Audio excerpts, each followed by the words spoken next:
Cedar Fairs and Six Flags have merged together. I'm not surprised by this news. I'm just disappointed, and let's get to why. First, let's start with the positives on the business side of things.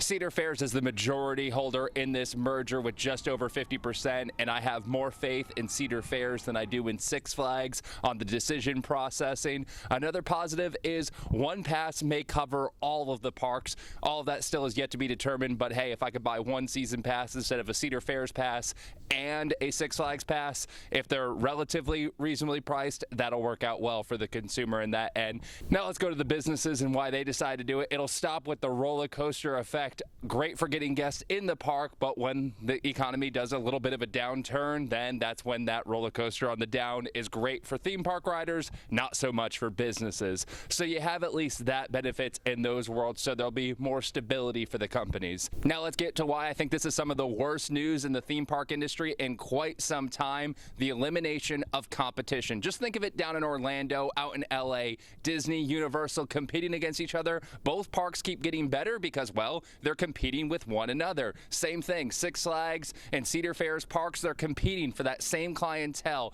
going for thrills rather than the theme aspect. Lower prices get you in the door and then be able to have that thrilling experience. You're not worried about theming, you're saying how high, how fast can I go?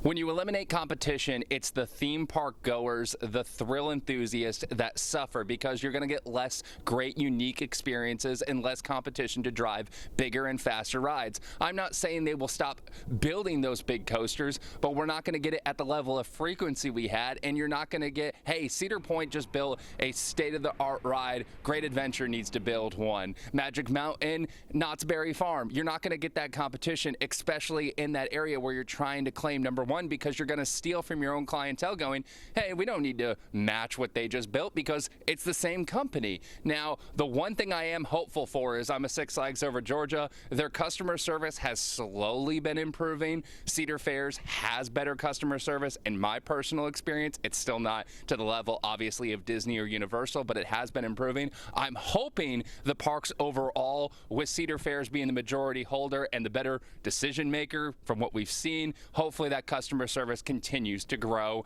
And I'm really hoping that they don't outprice the market and what they are, because honestly, I could see this merger fizzling in several years.